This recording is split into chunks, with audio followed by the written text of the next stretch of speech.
fury of Lewis is attacked.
What's happening, my people?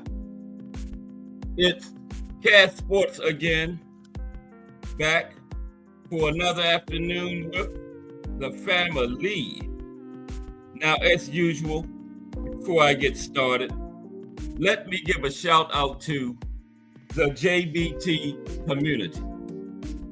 It's just boxing talk. We're a group of people who just love to talk boxing. And we're always looking for others to join us. And you don't have to have a podcast. The only requirement is you just have to love to talk boxing. That's all. Miss Cass, hashtag JBT.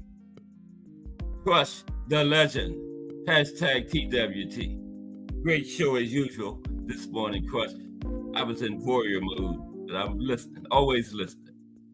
But salute to everyone, and welcome to another episode of Cat Sports, The Box Storia.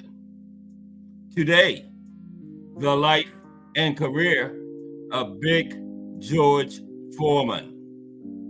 Big George Foreman. And you know what time it is.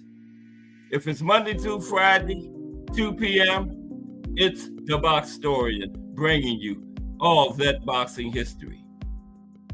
Boxing is the greatest sport of them all. That's why we love it. Can't get enough of it. How's everyone today? This is the Friday afternoon edition of Cat Sports, The Box Story. That's right. Pulled right up on another weekend. I remember I was just asking y'all, how was the weekend? It was Monday. Now, a couple hours later, it's Friday. Telling everybody have a great weekend. How was everybody's Thanksgiving? Hope everybody's turned out okay. I had a good time eating and everything. I remember yesterday I was telling y'all that I couldn't wait till 4 o'clock when the show ended so I could eat. And 4:02, I was throwing down there. Had a fork in each hand. Wishing I had a third hand. I would have had a fork in that one too. But I hope everybody had a great Thanksgiving.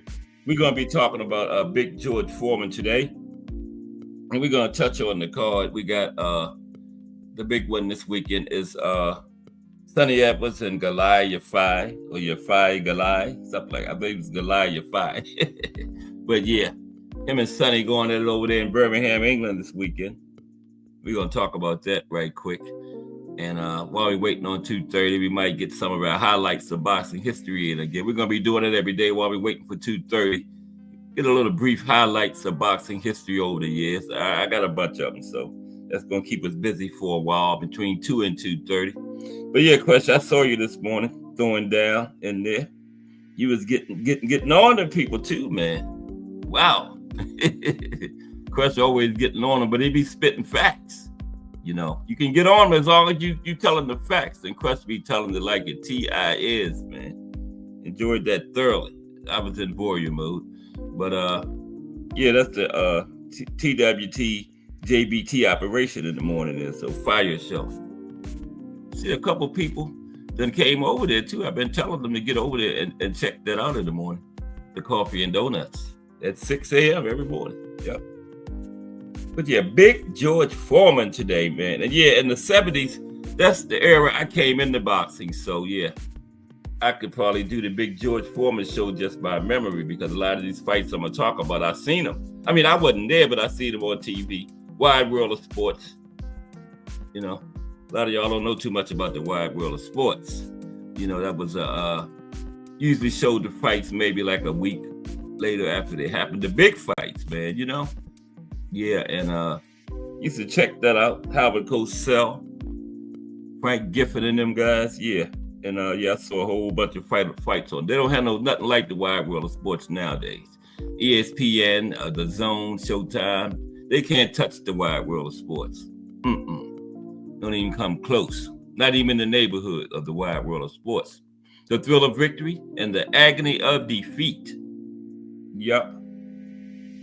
Yeah, but Big George had two careers, remember? He retired around 77. And like I said, he had a religious experience and became a minister. Then 87, he came back, and not only came back, won the title again, right? Of like almost 20 years to the day after he lost it to Ali in 74. He won it back in 94, 20 years later. Had a 30-year career. Yeah, Big George, man, in the International Boxing Hall of Fame. And let's look at these fights very quick that's happening tomorrow. Yeah, tomorrow is Saturday, right? Yeah, today Friday, tomorrow Saturday, Cass. Come on. But yeah, the main event is Sonny Edwards taking on Goliath Yafai. It's for an interim belt. And from Birmingham, England, right? And Sonny comes in at 21 wins, 1 loss. He just suffered his first loss last year. Bam. It was a unification fight. Bam took that belt off of him. But don't feel bad, Sonny, because Bam done beat a lot of them. Bam is the man right now. And yeah, Sonny is 21-1, and he won the IBF flyweight title in 2021. And he had it until last year when he lost to Bam, late last year, right? And Sonny just fought in June. He beat former light flyweight champion Adrian Curiel. And he's going up against a 4-time medalist at the amateur level, Yafai. He's 8-0. And he has won 6 fights by knockout of his 8, right? And he just fought in September. This will be his 3rd fight this year. Trying to go 3-0 this year, right? I think it's like a 6-fight card. The rest of the card is, we got, the co-main is, who's the co-main, Cass? Cameron Vuong versus Gavin Gwynn. That's in the lightweight division. Vuong is 5-0, and Gwynn has won 17, lost 3, 1 draw. No belts on the line for this one. Then we have Conor Walker going up against Lewis Ritson in the welterweight division. Walker is 13 wins, 3 losses, 1 draw. Ritson comes in 23 wins, 4 draws. Also on the card, Kieran Conway versus Ryan Kelly. Okay. Conway comes in 21 wins, 3 losses, 1 draw. Kelly comes in at 19 wins, 4 losses, also 1 draw. Then we have Troy Jones, not Roy Jones, Troy Jones versus Michael Stevenson. This is at lightweight. And Jones is 11-0. Okay. Stevenson is 9 wins, 2 losses. Both have 11 fights in their young careers so far. And we have Callum Smith back in action. Yeah. Callum made that ESPN 25 under 25 we went over the other day. I thought Callum was older than that, but yeah, under 25. He's going up against Carlos Galvan, right? And this is light heavyweight, getting up big boys. And Callum Smith comes in at 29 wins, 2 losses. Galvan is 20 wins, 14 losses, 2 draws. Damn. 20 wins, 14 losses, 2 draws. Damn, Galvan. About time for you to give it up, man. Okay. And finally, we have Ibrahim Suleiman. What is he in relation to Mauricio? Ibrahim is going up against Marvin Solano. This is at super featherweight, right? 130. And Suleiman is 5-0. Damn, Solano is just as bad as Galvan. 24 wins, 20 losses. Damn. I thought Galvan was bad. What did he have? 16 losses? No, he had 20 wins, 14 losses. Suleiman has 24 wins and 20 losses. But that's the first fight on the card. And Sonny Edwards versus Goliath fight tomorrow from Birmingham, England, on the zone. Starts early, 2 p.m. Eastern, 2 p.m. Right? It's Eastern Standard Time. Jay Will, what's up, Jay Will? I haven't seen it either, Jay Will. Jay Will said he still haven't seen the Foreman movie. I didn't want to see them do a bad job telling his story. Yeah, Jay Will, I haven't seen it either. Somebody was just telling me about it the other day. I'm going to have to check that out. But salute, Jay Will. Welcome to CAD Sports, Monday through Friday, 2 p.m. Talking all that boxing history every day. Appreciate you stopping by. Hope everybody's Thanksgiving went well. Yeah, we were just touching on the card tomorrow. And I got some highlights of boxing history. Let's talk about that real quick while we waiting for the show. We always wait for 2:30, give a few more people time to get into the building. Okay. So let's pull that up. Some of these boxing highlights for like 15 minutes, 10, 15 minutes or so, Yeah. Pick up what I'm pulling. Oh, yeah. Okay, I got it.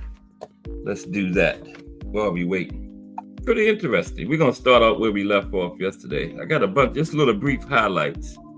And we're going to be doing that at the beginning of every show, taking us from 2 to 2:30. While we're waiting for 2:30 to get here. But salute, Jay Will. Good to see you. I'm trying to pull up on 1,000 subscribers. I'm pulling up on 900 now. But we'll get there. Rome wasn't built in a day. But it was built. They took my monetization. I worked so hard to get my monetization. I had it 3 weeks. They took it. I don't even know why they took it and still haven't given it back. It's been like 3 months. I got to contact somebody to find out what to do to get it back. They took mine almost the same day they took Jay Hardcore. He got his back last week. So, but it's all good. The Cash App's still open if you want to contribute, but it's all good. Now we stopped at November 15th, 1900. I don't know why this phone keeps doing this. Spinning around the other way on me. You know how your phone, I hate that. Okay, let's talk about a little highlights of boxing history for like 10, 15 minutes. Okay. We're gonna start at 1901. Appreciate you, Jay Will. Yeah, they didn't say why, Jay Will. Somebody was telling me it was a short because I had just made a short that very day. I think that's what it was, but I gotta find out somebody to get in touch with. $sign not back down there, is it? No. Okay. But on November 15th, 1901, James J. Jeffries TKO's Gus Rulin in 6 rounds for the heavyweight boxing title in San Francisco, California. Then, on August 14th, 1903, champion James J. Jeffries scores a 10th round TKO win over former champion James J. Corbett in San Francisco again. This was his 6th heavyweight boxing title defense for James J. Then on August 25th, 1904, champion James J. Jeffries again. He scores a 2nd round TKO, this time over Jack Monroe, back in San Francisco. And Jeffries retires after his 7th heavyweight boxing title defense, after his 7th defense. He retired after that one. Yep. Retired as champion. But he did come back. Yeah, they lured James J out of retirement. I think they wanted him to go up. Yeah, he went up against Jack Johnson because they didn't like a black heavyweight champion. And they figured since nobody was beating James J, he would come out of retirement and take that title from Jack Johnson, right? But Jack dogged him, and kept the title. Then on May 13th, 1905, Jeffries retires undefeated after 7 title defenses. But he returns in 1910 to be beaten by Jack Johnson. See, I'm getting ahead of myself. Just told y'all about that. But yeah, he came back in 1910, 5 years later, and Jack Johnson beat him. Now, December 20th, 1905, 5 days before Christmas, Philadelphia's Jack O'Brien wins the World Light Heavyweight Boxing title after defending champion Bob Fitzsimmons of England retires in round 13 of 20 in San Francisco. Yeah, 20 scheduled for 20. Bob didn't come off for 14. Jack took the title from him. Then, February 23rd, 1906, Tommy Burns beats Marvin Hart in 20 rounds for the heavyweight boxing title. 20 rounder. So it was back then, yeah. They had fights go of 75. The longest one I know of is 110 rounds, yeah.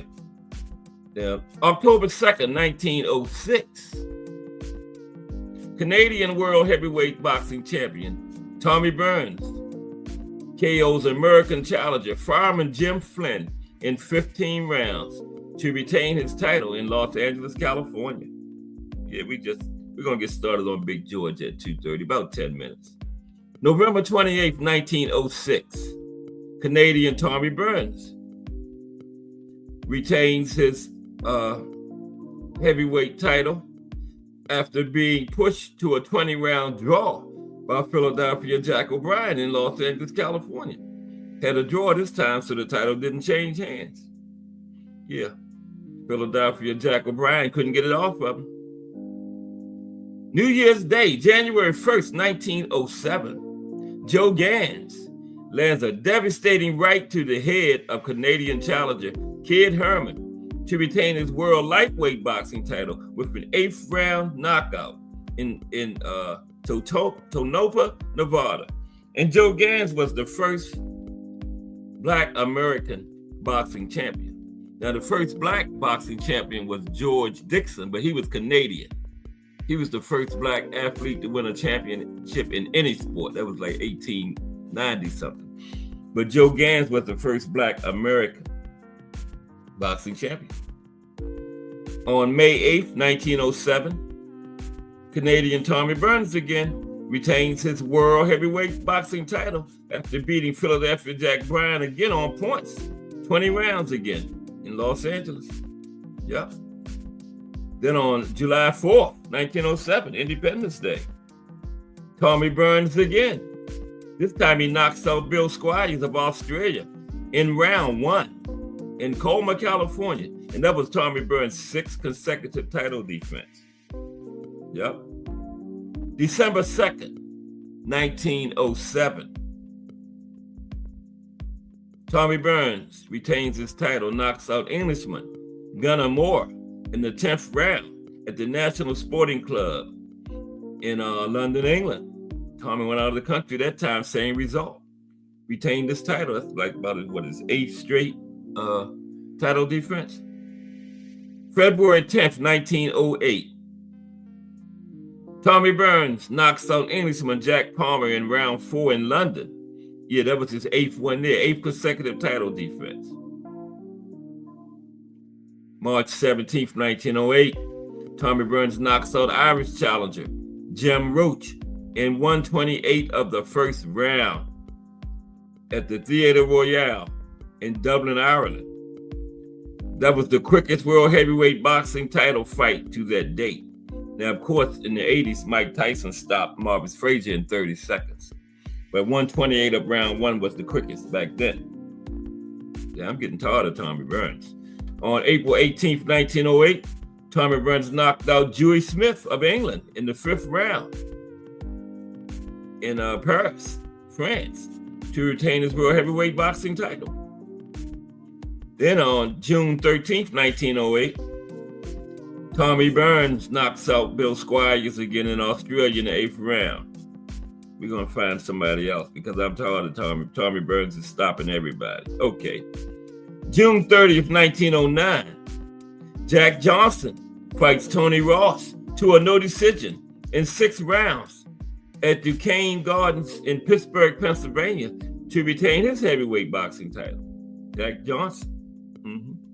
It was the next year they tried to get Jess Willard in there to get that title off of Jack, but Jess couldn't do it. Just Do Boxing in the building. What's up, Just Do? We're going to be talking about Big George Foreman at 2:30, but right now we're just doing a little boxing highlights. Give a few more people time to get in. That's all. Salute Just Do Boxing. Coming up at 4 p.m. today. He's going to give us a fire bill today. Salute Just Do. Okay. And then on stop doing that phone. Okay, excuse me for a minute. I don't know what's going on now. The writing done got real small. We only got a couple more, then we're gonna get started. Okay. But we're up to like 1909, somewhere in there. Up to Jack Johnson. Tommy Burns was just destroying everybody, getting them all up out of there. Appreciate everybody in the building so far. We're going to get up to 2:30 and get started. Now on September 9th, 1909, 999, Jack Johnson retains his heavyweight boxing title when he fights Al Kaufman to a no decision in 10 rounds in San Francisco, California.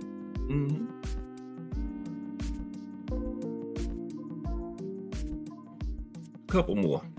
We're going to continue this every day. Just a little boxing highlights for like a half hour to start every show out. October 16th, 1909.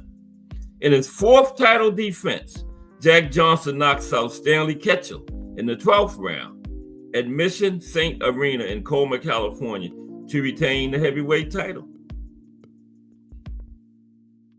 As soon as the year changes, we're going to stop. On July 4th, 1910, Independence Day again.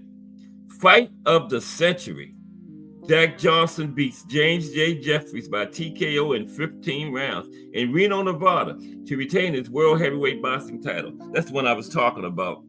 They didn't like the black man being heavyweight champion, so they recruited James J. Jeffries to come out of retirement and take it, but James J. couldn't do it.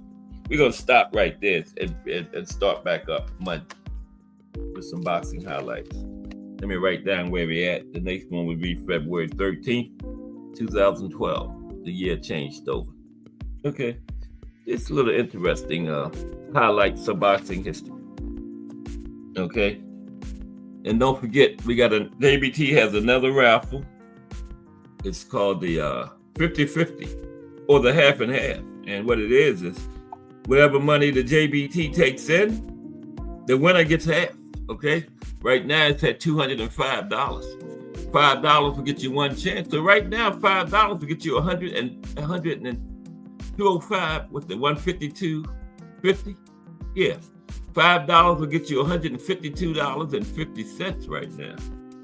And $20 will get you 5 chances. And you got the drawing is December 21st, immediately after the Tyson Fury Alexander Usyk rematch. Okay?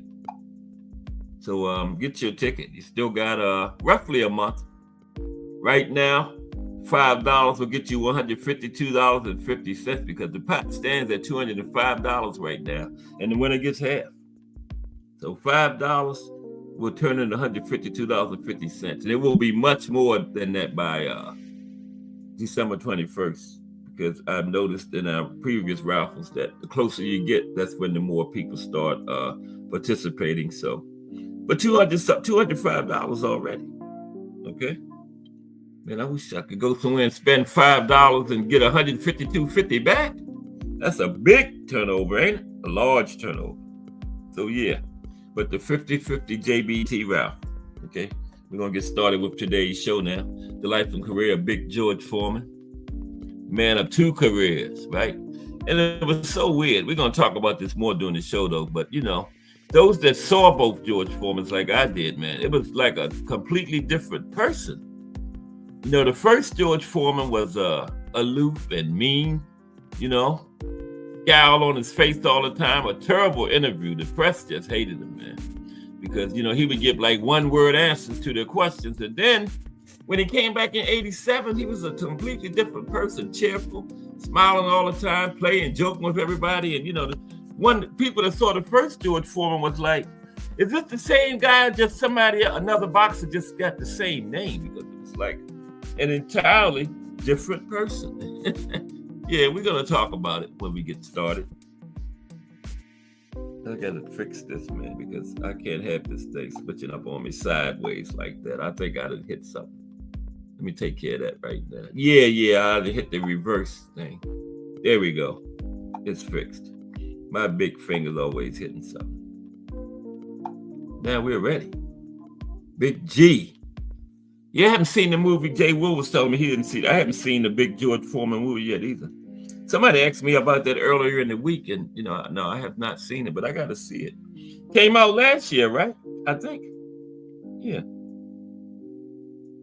Oh, Jay Will was here the other day when Holyfield was against the Legends.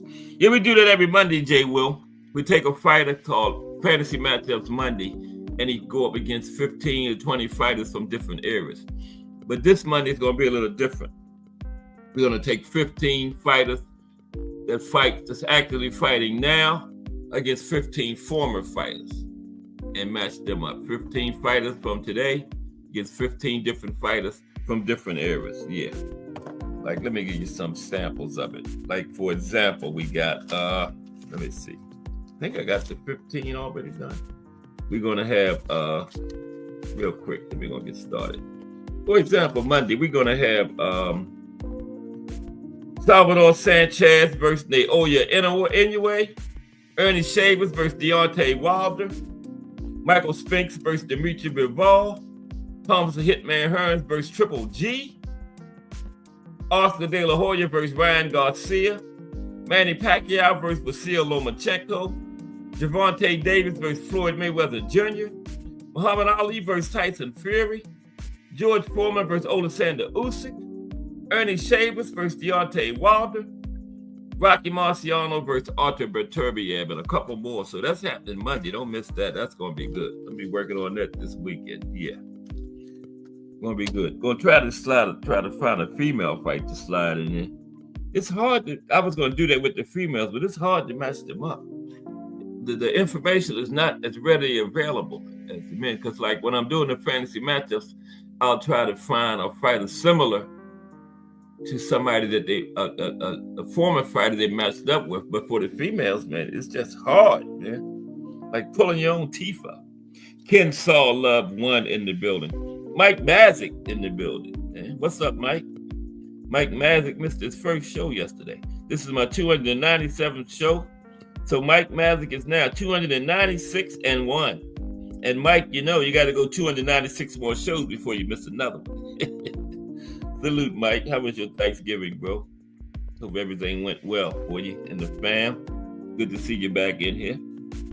Ken Saw Love 1. Yeah, Mike, 296 more shows before you can miss another one. We hit 300 next Wednesday. 300th show next Wednesday. Jarrell Hattie in the building. What's up, Jarrell? Jarrell missed yesterday too, but it's all good. Salute, Jarrell Hattie. Good to see you. Let's talk fashion in the building. Wednesdays at 10 a.m. Fire Fashion Show. Yep, the JBT got a fashion show too. Is it fashion or is it clashing? Put it in the damn chat. Man. A lot of clashing Wednesday. Lot of clashing. But salute, let's talk fashion. Mike says, it was good. Hope you and the family had a wonderful day. Yeah, we did, Mike. I was waiting till 4 o'clock to eat. I didn't want to be smacking into people's ears. But so when 4 o'clock got here, 4:02, I was getting busy, man. Had a fork in each hand, right? And I was hoping for a third hand. I would have had a fork in that one too. I was throwing down, man. But let's talk about Big George Foreman. The life and career of Big George Foreman. Glad you had a nice one, Mike. Okay. Big George. Okay. Let me get up to my beautiful slide presentation. And then we're going to go. All right. Appreciate everybody rocking with me. Is today a holiday? I don't know. I ain't seen no male people or nothing. I don't know. Okay. The life and career of Big George Foreman. Okay. There's old George and new George, right? Old George. See how old George all scowled up? And man, we thought it was two different people because, man, the first one was always scowling. He was a terrible interview. You know, the press hated him because they asked the question. He always gave one-word answers. You know, and then the new George was always smiling, joking with people. So everybody thought it was just like another boxer with the same name. Like, that can't be the same George Foreman. No way. But anyway, George Edward Foreman, he was born on January 10th, 1949. Now, he was a former professional boxer, entrepreneur, a minister, and an author. Wore a couple of different hats. But we're going to talk about boxing, part of it. Now, in boxing, he competed from 1967 to 1997, 30-year career. Of course, he was named Big George. And he fought in the heavyweight division his entire career, right? And he fought out of the orthodox stance. He was 6'4" tall, and he had a reach of 79 inches. Okay? Big George. And he's widely regarded as one of the greatest heavyweight boxers of all time. And he's a 2-time world heavyweight champion and also an Olympic gold medalist. As an entrepreneur, he is known for the George Foreman grill. Remember that? Never ate nothing off of one, not knowingly. And after a troubled childhood, Foreman took up amateur boxing and won a gold medal in the heavyweight division at the 1968 Summer Olympics in Mexico City. George was 18 years old with 21 amateur fights, right? And in the final, he beat a 29-year-old Russian guy with 250 amateur fights, right? And that happens a lot with the Americans fighting those veteran fighters from Eastern Europe. But Big George was different. Big George stopped the guy, you know. It didn't matter how much experience he had in there with Big George Foreman, right? Now, having turned professional, he turned professional the next year, 1969, right after the Olympics. He won the world heavyweight title with a stunning second-round knockout of then undefeated Joe Frazier in 1973. And nobody had ever done Joe Frazier like that before or since that fight, man. Knocked him down 6 times in 2 rounds. Him and Joe Frazier fought 2 fights, man. And the second fight went 5 rounds and Foreman knocked him down twice. So in 2 fights, over 7 rounds, he knocked Smoking Joe down 6 times. Nobody handles Smoking Joe like that, man. Nobody. And this is going to be good because, that's the era I came into box. I can pretty much do this from memory when we start talking about his fights and stuff. But yeah, nobody did Smoking Joe like that, man. But George did. Now, after he won the belt from Joe Frazier, he defended it twice before suffering his first professional loss to Muhammad Ali in the iconic Rumble in the Jungle in 1974 in Kinshasa, Zaire, promoted by Don King. Now, unable to secure another title opportunity after losing to Ali, Foreman retired after a loss to Jimmy Young in 1977. That was his first retirement, 1977, right? Now, following what he referred to as a born-again experience, Foreman became an ordained Christian minister. 10 years after that, he announced a comeback to the ring, right? And in 1994, at age 45, he won the unified WBA, IBF, and lineal heavyweight championship titles by knocking out 26-year-old Michael Moorer, a man that's almost, George was 45, he knocked out a 26-year-old man, almost 20 years younger than him, right? Got him up out of there. Now, George got stripped by the WBA because he didn't fight his mandatory title defense, right? And then after one successful title defense against Axel Schultz from Germany, he gave up the IBF title as well on June 28th, 1995. So at 46 years and 169 days old, Big George was the oldest world heavyweight champion in boxing history, right? And he's still the oldest heavyweight to ever win the world championship, but he's the second oldest man in any weight class because Bernard Hopkins at 46 years old won the light heavyweight title.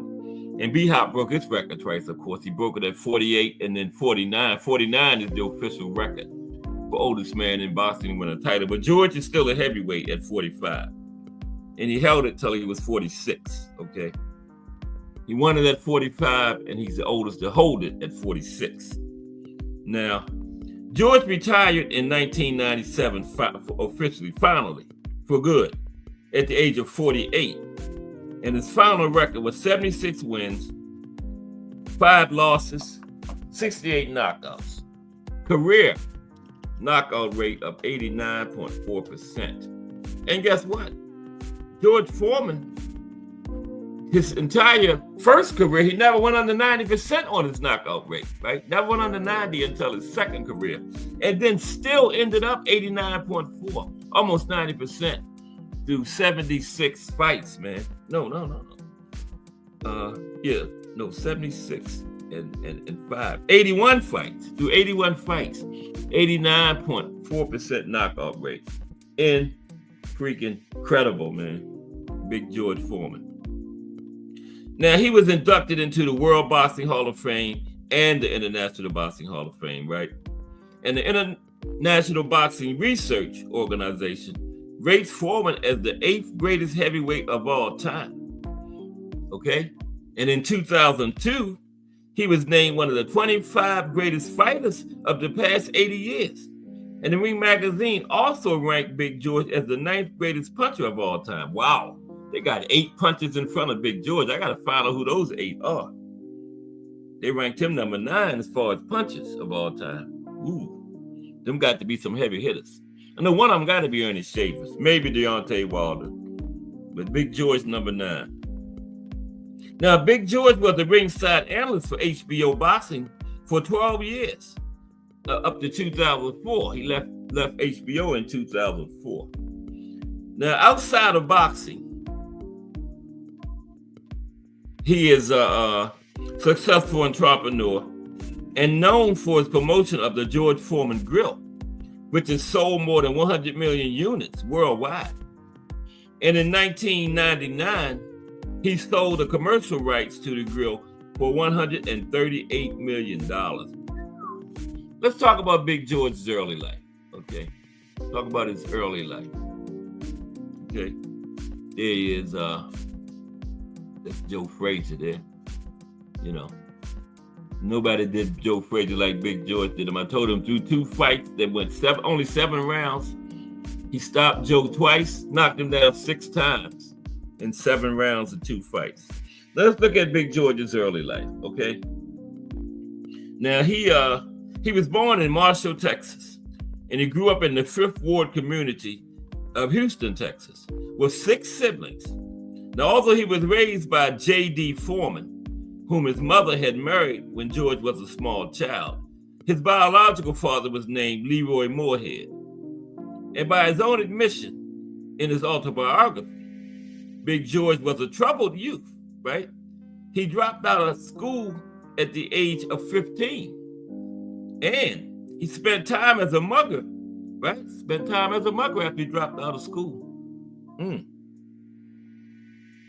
Now, Mike says all facts. It was good. Oh, I read that. Now, he dropped out of school at 15 and spent time as a mugger. Now, at age 16, Big George had a change of heart and convinced his mother to sign him up for the Job Corps, right?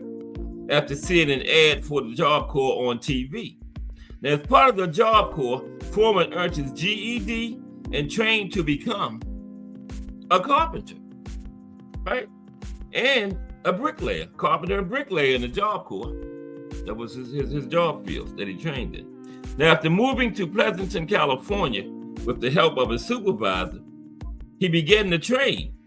Now, Foreman was interested in football and idolized Jim Brown, but gave that up for boxing. Okay? Now, let's get into Big George's amateur career. Al Booger. Same to you, AB. Happy Thanksgiving. I hope you had a nice one. How was your Thanksgiving, AB? Good to see you today. Big George Foreman. That's what we're talking about. Salute Al Booger. Okay, let's continue. Okay, we're up to the amateurs. 1968 Summer Olympics. Now remember, the Russian guy said was for the 29-year-old Russian guy with 250 amateur fights in the gold medal final. Big George was 18 with 21 amateur fights, and that's him and the Russian guy right there on the screen. Now, 1968 Summer Olympics, okay? Foreman won a gold medal in the boxing heavyweight division at the 1968 Mexico City Olympic Games. In the final match, he defeated the Soviet Union's Jonas Cephelis. The referee stopped the fight in the second round. Now, Cephelis' face was already bleeding in the first round for Foreman's punches, and he had to take a standing 8 count early in the second round. Now, Cephelis was fighting out of Lithuania. He was a 29-year-old veteran with a 12-year-long amateur career, having over 220 amateur fights on his record. 220, not 250, sorry. Over 220 amateur fights. Big George only had 21, so yeah. 220 to 21 or 250 to 21, not a big difference. Anyway, he was quite experienced. Plus, he was 10 years older than Big George, right? Now, in the round of 16, he defeated Luke John Trella from Poland on points, 4-1. In the quarterfinal, he defeated Ion Alexei from Romania. The referee stopped that fight in the third round. In the semifinal, he defeated Giorgio Bambini from Italy by a second round knockout. And in the final, he defeated Cephelis from Russia. Referee stopped the fight in the second round. Now, after winning the gold medal, Foreman walked around the ring carrying a small U.S. flag, right? And bowing to the crowd. There he is.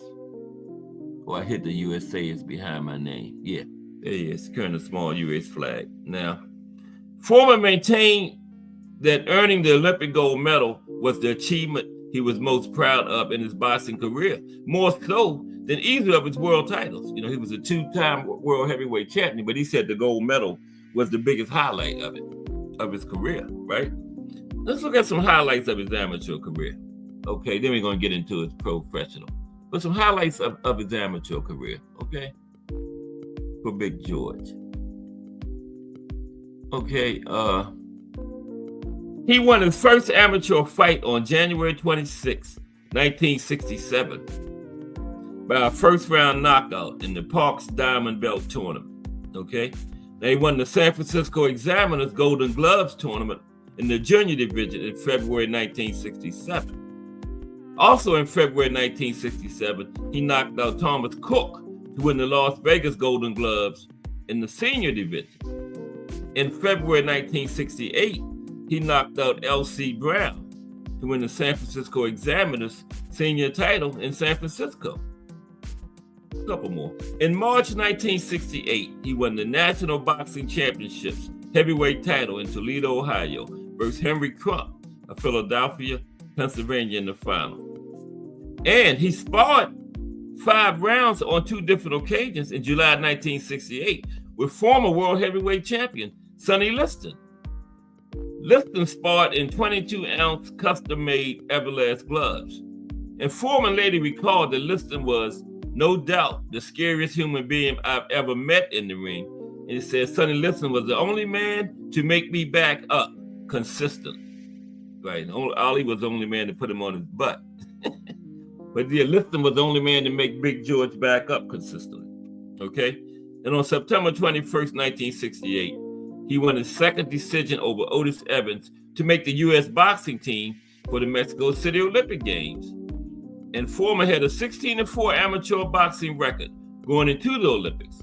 And he won the Olympic Games heavyweight gold medal after the referee stopped the fight against finalist Jonas Cephalus of the Soviet Union in the second round. He was trained for the Olympic Games by Robert Pappy Galt. And his final amateur record was 22-4 when he turned professional, okay? Went to the Olympics at 16-4 and, of course, 6 Olympic fights, made him 22-4. Went 6-0 in the Olympics, okay? Now let's look at Big George in the professional career, okay? Big George professional career. That's him and Michael Moore when he won the title. But we're going to get into that fight later, okay? Early professional career for Big George Foreman. So yeah, I know a lot about these fights. So yeah, I can pretty much do these by memory. That's the second career. But yeah, all of these fights, first, second, yeah. Now Foreman turned professional in 1969. First fight was a 3-round knockout of Donald Walheim in New York City. He had a total of 13 fights his first year, winning all of them, 11 by knockout. 13 fights in his first year, 11 by knockout. Okay, his second year, 1970, Foreman continued his march toward the undisputed heavyweight title, winning all 12 of his fights, 11 by knockout. So in 2 years, he had 25 fights, right? And 22 by knockout in 2 years. That's like an entire career nowadays. 25 fights in 2 years, 22 of them by knockout. Now, among his opponents defeated were Gregorio Peralta, whom he decisioned at Madison Square Garden, although Peralta showed that Foreman was vulnerable to fast counterpunching mixed with an assertive boxing style. And then he defeated George Chuvalo by technical knockout in 3 rounds. And Peralta and Chuvalo were pretty big names around that time, veteran fighters, right? He fought them early in his career. Stopped both of them, right? With Peralta. No, Peralta was by decision, but he stopped Chuvalo. And Chuvalo was when I talked about chins, remember AB? Chuvalo was my toughest chin in boxing history, George Chuvalo. And Big George stopped him. So that was quite an achievement right there. In 3 rounds. Now, after the Chuvalo win, Foreman defeated Charlie Polite in 4 rounds and Boone Kirkman in 3. Now, Peralta and Chuvalo were Foreman's first world-level wins. Okay, like I was saying, first top-level wins. Peralta was the number 10 ranked heavyweight contender in the world in January 1970, per the Ring magazine, while Chuvalo was number 7 in the world, looking at, according to the Ring magazine March 1971 issue, right? Now, in 1971, Foreman won 7 more fights, winning all of them by knockout, including a rematch with Peralta, whom he defeated by knockout in the 10th and final round in Oakland, California, and a win over Leroy Caldwell, whom he knocked out in the 7th round. So in 3 years, what's that? 35 fights, right? And 29 by knockout. Okay. I think it's 35. They had 10 more. They had 25 and 22 knockouts. Yeah, 35 fights in 3 years. Now, that's an entire career. 35 fights in his first 3 years. Now, after amassing a record of 32-0, 29 knockouts. Oh, yeah, only 7. Only 7 that year, sorry. I can count. 32 fights. 29 by knockout in his first 3 years. I don't know how I got to 35. I saw the 10th round, I added 10. But yeah, 32 fights in 3 years. 29 by knockout, right? And by that time, he was ranked as the #1 challenger by the WBA and the WBC, right? Now let's look at his first reign as heavyweight champion. You know who that was? That was Smoking Joe Frazier. He just demolished, did Smoking Joe bad, man. Nobody did Smoking Joe like I was saying before that or since then. And by the way, Smoking Joe only lost 4 fights in his career. 2 to Big George, 2 to Ali. Nobody else could beat Smoking Joe. Now, first championship reign, Foreman versus Frazier. Okay, there they are. Now, in 1972, he was still undefeated, and with an impressive knockout record, Foreman was set to challenge undefeated and undisputed world heavyweight champion Joe Frazier, Smoking Joe Frazier, right? Now, despite boycotting a title elimination caused by the vacancy resulting from the championship being stripped from Muhammad Ali, Frazier had boycotted that tournament, but he still had won the title from Jimmy Ellis. And he had defended the title 4 times since then, including a 15-round unanimous decision over the previously unbeaten Ali in 1971 after Ali had came back, remember? Yeah, Ali had beaten Oscar Bonavena and Jerry Quarry in tune-up fights to try to get his title back, okay? Now, despite Foreman's superior size and reach over Frazier, he was not expected to win this fight against Frazier. And he came in a 3-1 underdog, right? And the Sunshine Showdown is what they called this fight. Took place on January 22nd, 1973 in Kingston, Jamaica, right? And Thomas Hill in the building. What's up, T Hill? Hashtag JBT. The life and career of Big George Foreman today. Okay, let's continue, but salute Thomas Hill. How was your Thanksgiving, bro? And happy Thanksgiving weekend, everybody. Okay, now, yeah, Big George came in as a 3-1 underdog to Frazier, right? So that made that beating he gave him even more incredible.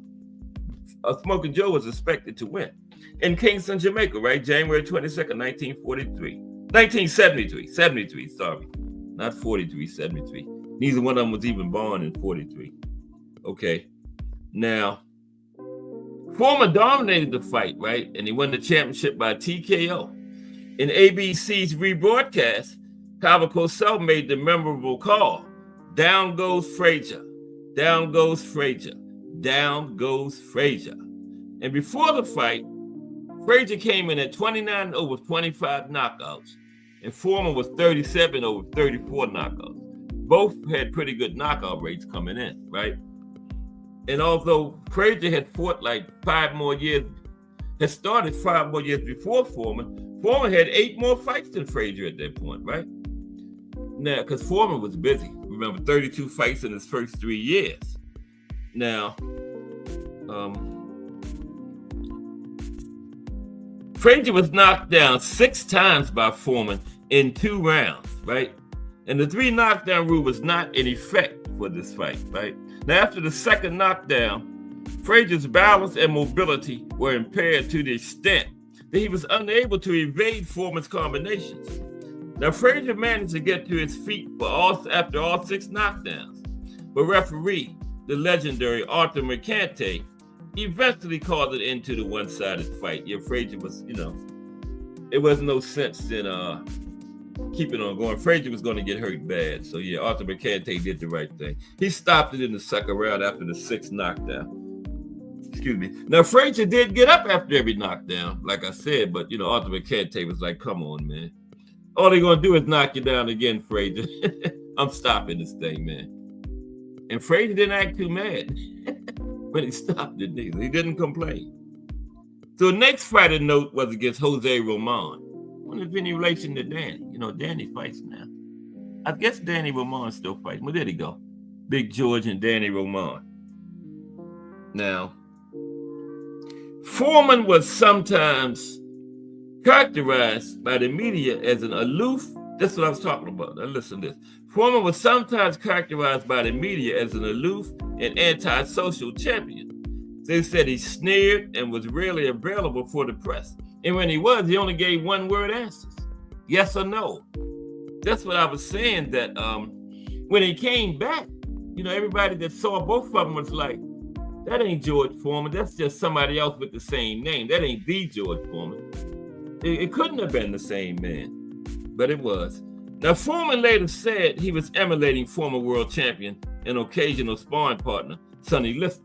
You know how Sonny always had that demeanor like that and everything. Foreman said that's who he was emulating. Now, after he took the title from Frazier, he defended it successfully 2 times during his initial reign as champion. His first defense was in Tokyo, Japan. He went up against Puerto Rican heavyweight champion Jose Roman, right?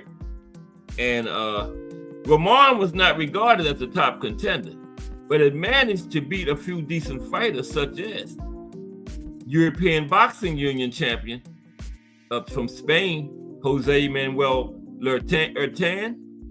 And Roman was ranked as the number 7 heavyweight in the world in the March 1973 issue of the Ring magazine. Okay. Now, Foreman ended the fight in 2 minutes of the first round, one of the fastest knockouts in heavyweight history to that point, right? 2 minutes of the first round, it was over, right?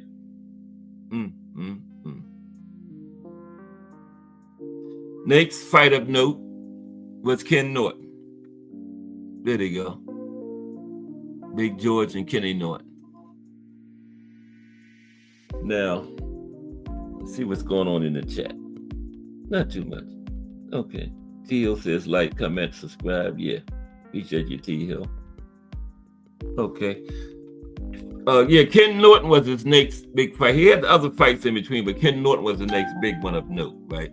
After Frazier. Now his next, well, it might have been the very next fight. I can't remember. But Foreman's next defense, because, you know, back in them days, they had a lot of fights that wasn't title defenses because they fought so much, you know. Nowadays, the champion, every fight is about a title defense because they don't fight that often, but they fought so much back in them days. They had a lot of fights that wasn't defenses. But his first title defense, the next title defense after Roman, was against a much tougher opponent. In 1974 in Caracas, Venezuela, he faced the highly regarded future Hall of Famer, Ken Norton. And Ken came into the fight at 30 wins, just 2 losses, right? And Ken was noted for his heavy punch and cross-arm defense. And this was the style that Foreman picked up in his second career. Remember the cross-arm? Yeah, Foreman didn't use that when he was young, but in his second career, he used that cross-arm, remember? Yeah. And at that point, that was after Ken Norton had broken the jaw of Muhammad Ali in a points victory a year before that, remember? Now, Norton had performed well against Ali, and he had fought Ali twice before that point. And he had performed well in both fights. Won the first one and narrowly losing the second one on a very controversial decision. Now, Norton developed a reputation for showing nerves against heavy hitters, largely beginning with this fight right here. Yeah, because this fight, then later Ernie Shavers and Jerry Cooney all stopped him early in the fights. All stopped him early. So he had a reputation as not being good against heavy hitters. Ken Norton did. And it began with this fight right here against Foreman. Now, after an even first round, Foreman staggered Norton with an uppercut a minute into round number 2, buckling him into the ropes. Now, Norton did not hit the canvas, but he continued on wobbly legs after that, clearly not having recovered. And shortly, he went down 2 more times in quick succession. Then the referee intervened and stopped the fight in the second round, right? Now, Foreman said, Ken was awesome when he got going and warmed up. I did not want him to get into the fight. Okay. And this fight became known as the Caracas Caper. Now, Foreman had cruised past two of the top names in the heavyweight division, right? And this win gave him a 40-0 record with 37 knockouts. 40-0 with 37 knockouts. Incredible. That's 92.5. Like I told you earlier, in his first career, his knockout rate never dipped below 90%. Now, in his second career, it went below it, but he still ended up at 89.4. Okay, so it didn't go below it much. But his first career, it never went below a 90% knockout rate. And for 81 fights, 89.4% knockout rate is incredible.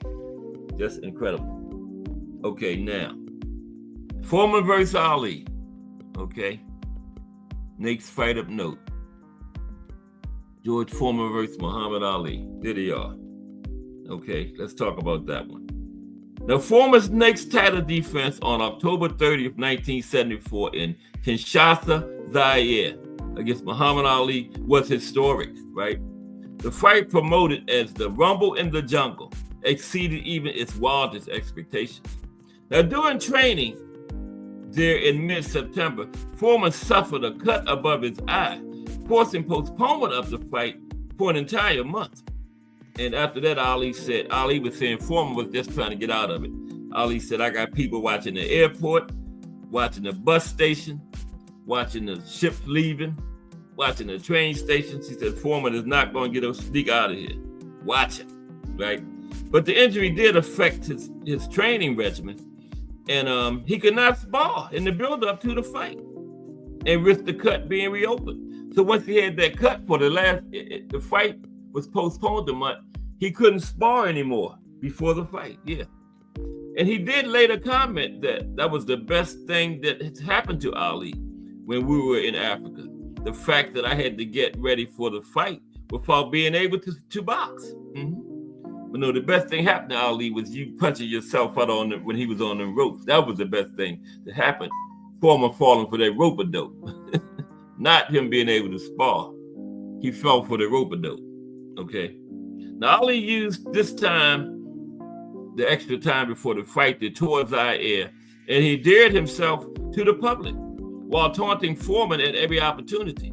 Now, Foreman was favored, having crushed undefeated heavyweight champion Joe Frazier and toppled formidable challenger Ken Norton, both within 2 rounds, right? And when Foreman and Ali finally met in the ring, Ali began more aggressively than expected, outscoring Foreman with superior punching speed. And in the second round, Ali retreated to the ropes, shielding his head and hitting Foreman in the face at every opportunity. Foreman dug vicious body punches into Ali's sides, but Foreman was unable to land many big punches to Ali's head. And the ring ropes were unusually loose, and Foreman later charged that Angelo Dundee, Ali's longtime trainer, had loosened them as part of Ali's tactic to to stay back and away from Foreman. Now, Foreman's corner actually, at some point during the 4th round or so, tried to get in there between rounds to tighten the ropes up. And Angelo Dundee went across that ring like Jesse Owens, cussing his butt off to stop them from tightening the ropes up, right? Because Angelo was like, no, you can't change nothing to this ring once the fight starts. We agreed on everything before the fight. I think Foreman's trainer was Archie Moore. They tried to tighten the ropes up in between rounds, but Angelo Dundee stopped that, right? And they tried to say he loosened them up on purpose. But Angelo actually stated not only he said he tightened the ropes because they were so loose due to the heat. And Ali came up with the rope-a-dope strategy entirely on his own. Angelo said he didn't learn about the rope-a-dope until he saw Ali doing it in the ring. He said Ali never mentioned anything about a rope-a-dope to him. He came up with it entirely on his own. He learned about it when all of us said during the fight, right? Now, Ali had been known as a fighter of speed and movement, but the rope-a-dope technique worked exactly to plan. Since Foreman had not had a fight that lasted past the 4th round, since 1971, right? He tired out. He was used to get him up out of there quick. He hadn't fought past 4 rounds in 4 years, right? So they worked to perfection for Ali. And there he is after 1 round taunting Foreman. He told Foreman, "You hit like my grandmother, right? You should have sent your little sister in here instead of you, the way you hit me." He really got on Foreman bad, and Foreman was like, "Man, I wasn't trying to beat Ali. I was trying to kill him in that ring, man." Now, Ali continued to take heavy punishment to the body in exchange for the opportunity to land a hard jolt to Foreman's head. Now, Ali later said he was out on his feet twice during the fight. Yet I remember that because one time I thought Foreman had him. He caught Ali right in the jaw with a right hand. I said, "Oh, that's it." And Ali admitted twice during that fight he was out on his feet, but Ali had amazing recuperative powers. And that is a very underrated part of his game, man. He could get hit and be hurt, man, and he had a poker face and just recuperate instantly, man. And a couple times he admitted during that fight, Foreman had him out on his feet. Now, as Foreman began to tire, his punches began to lose power and became increasingly wild. By the middle of the fight, an increasingly confident Ali began to taunt the exhausted champion relentlessly. There he is right there taunting him, see? That's in between rounds, Foreman going to his corner. Foreman looked demoralized. And at that point, Ali knew he had it. He knew he had it, right?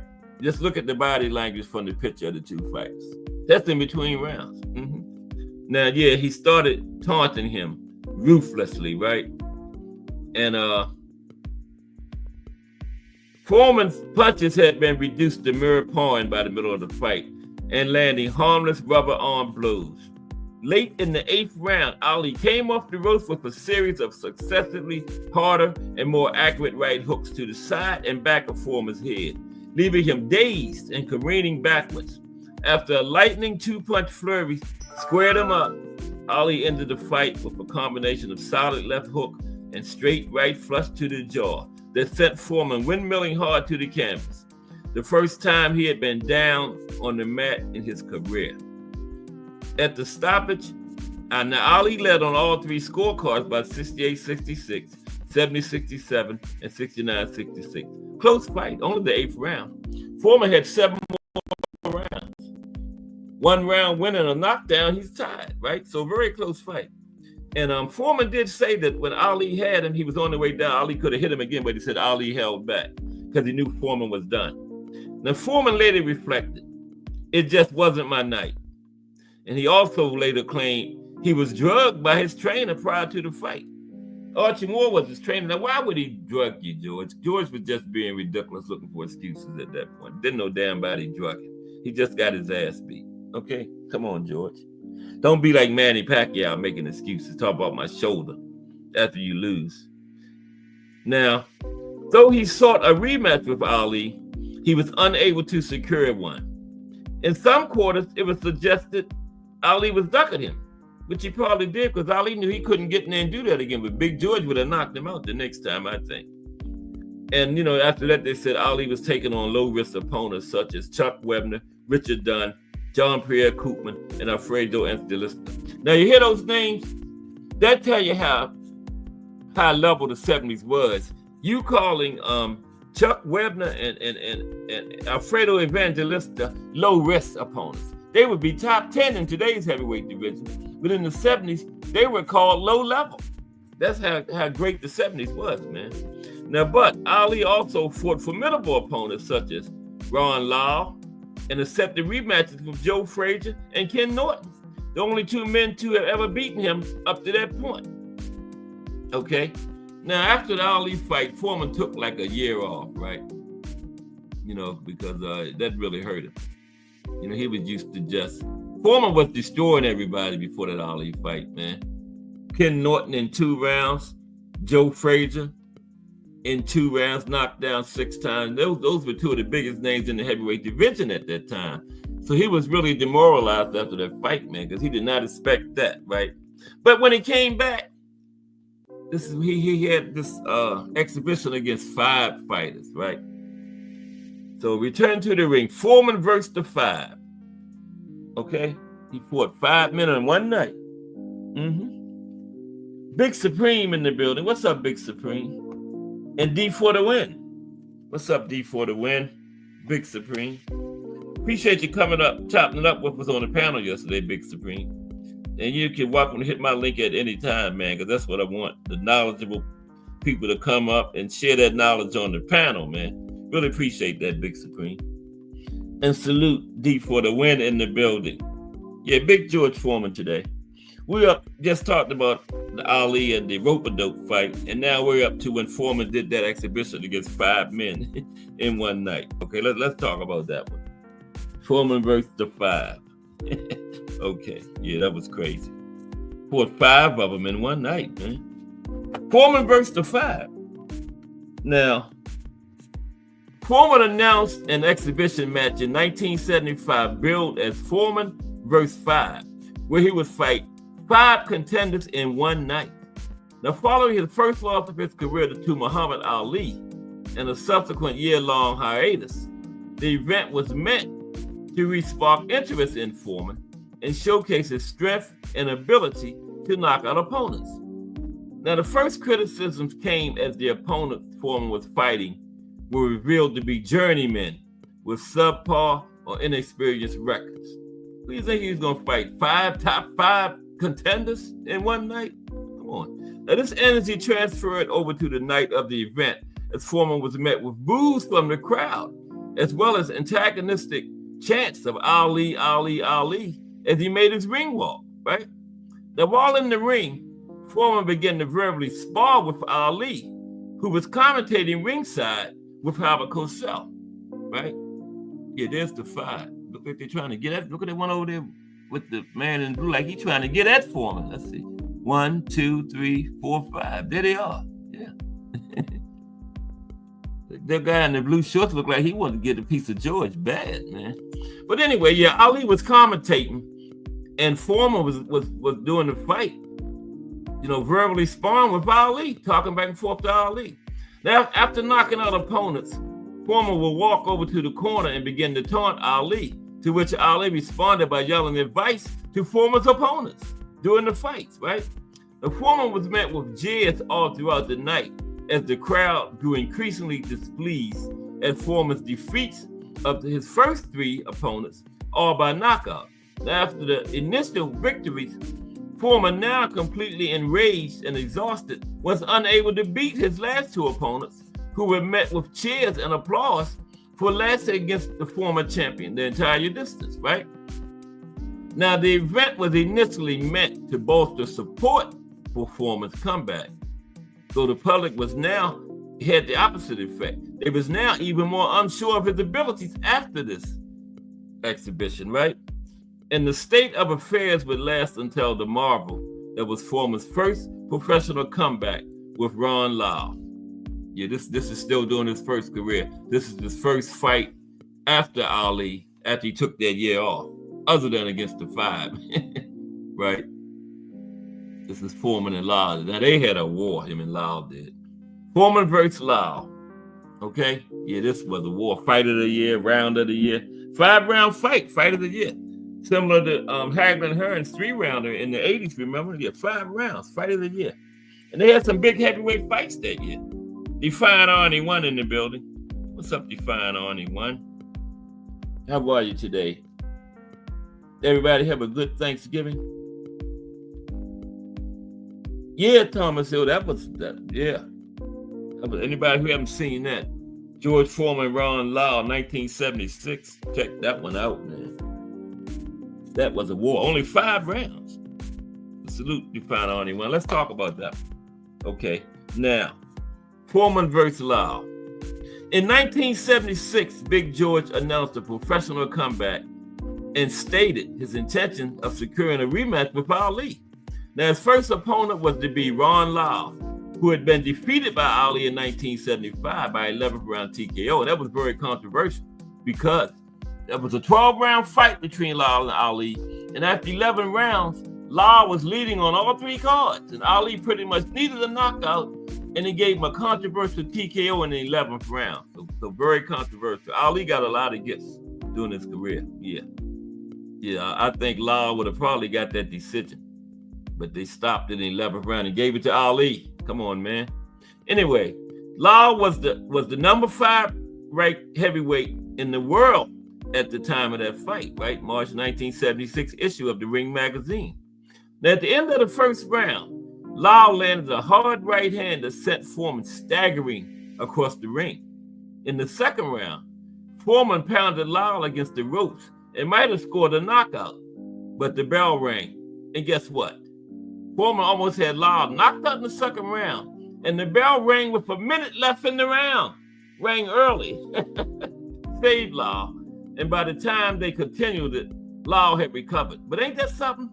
Foreman had him on the ropes almost out. Still had a minute, but didn't. The bell rang a minute early and saved Lyle. If that bell hadn't rang, he would have got Lyle up out of there, no doubt. And I'd have just hit the button and ended my whole display. Man, yes. I got excited there. Sorry, it's going to take me about 2 seconds to get back in. Yeah, man, the bell rang a minute early. Ain't that something? He had Lyle knocked out almost. And the bell rang, so they went to the corners. Come to find out, it's a minute left in the round. And then by that time, Lyle had recovered, right? Yeah, let me get back down here where I was at. Man, I got excited, waving my hands and everything. Ain't nobody in here but me. I don't know who I was waving them at. Yeah, let's get back to where we was at. Foreman had Lyle on the ropes, almost knocked out. The bell rang and saved Lyle a minute early. Right? Come on, Norton. Did he fight Norton yet? Yeah, I'm past that. Come on, Lyle. I'm going to put my right hand in my pocket. Yeah, I was waving all excited, and I don't know what happened. The 5, yeah, Lyle is next. Here we go. Okay, now. We had Lyle on the ropes, and the bell rang a minute early, right? Yeah, there we go. Yeah, the bell rang a minute early, and Lyle ended up surviving. Now, in the next round, Foreman pressed forward with Lyle waiting to counter off the ropes. In the fourth round, a brutal slugfest erupted. A cluster of power punches from Lyle sent Foreman to the canvas, right? This is the second time in his career because Ali had sent him the first time, remember? And when Foreman got up, Lyle staggered him again. But just as Foreman seemed like he was finished, he retaliated with a hard right to the side of the head, knocking Lyle down again. Lyle beat the count, then landed another brutal combination, knocking Foreman down again, right? And again, Foreman beat the count. And Foreman said later that he had never been hit so hard in a fight in his life, right? And he remembered looking down at the canvas and seeing blood. Now, in the fifth round, both fighters continued to ignore defense. The defense was gone then out the window by the fifth round. By the fourth round, really. And traded their hardest punches of the fight in the fifth round, looking crude. Each man staggered the other, and each seemed almost out on his feet. Then, as they finally tired, Lyle just stopped punching, and Foreman delivered a dozen unanswered punches until Lyle collapsed to the canvas. Yeah, Lyle had punched himself out in 5 rounds. And Lyle didn't beat the count. Foreman got a knockout victory. And the fight was named by the Ring magazine as the fight of the year, and round 4 was the round of the year. That was incredible there, man. Yes, 1976, George Foreman, Ron Lyle. But ain't that something, man? He had Lyle, but it's a good thing Foreman ended up winning because he had to fight one in the second round, and they rung the bell a minute early, man. Yeah. But yeah, that was incredible. Anybody haven't seen that, check that out, man. I might watch it again later on. Yeah. Okay. Next fighter note was Joe Frazier, too. Okay, Joe Frazier had a bald head by that time. Foreman versus Frazier, 2. I better pick it up. 320. Okay. Foreman versus Frazier 2. Now, for his next fight, Foreman chose to face Joe Frazier in a rematch. Frazier was then the world's number 3 heavyweight contender in the Ring magazine's ranking. And because of the one-sided Foreman victory in the first fight, and the fact that Frazier had taken a tremendous amount of punishment from Ali in the Thriller in Manila, that was a year after Thriller in Manila, and Ali or Frazier, neither was ever the same after that fight, man. Few people expected Frazier to win this fight because of all of that. Now, Frazier at this point was 32 wins, 3 losses. Only people who haven't beaten him was Foreman once and Ali twice. And Foreman beat him again. That's the only 4 fights he ever lost, was 2 to Ali, 2 to Foreman. Nobody else beat Smoking Joe back then, right? And come on, I'm supposed to put my hand in my pocket because I keep hitting stuff. Okay, Foreman came in at 41-1, only lost to Ali, but the rematch began completely competitively, as Frazier used quick head movements this time to make Foreman miss with his power punches.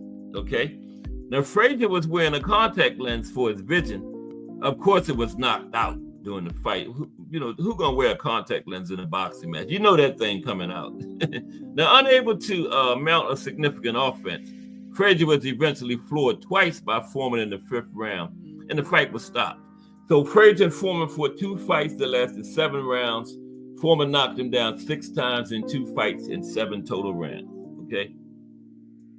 Now, after that fight, Foreman knocked out Scott Liddell in 3 rounds and prospect John Dino Dennis in 4 rounds to finish off that year.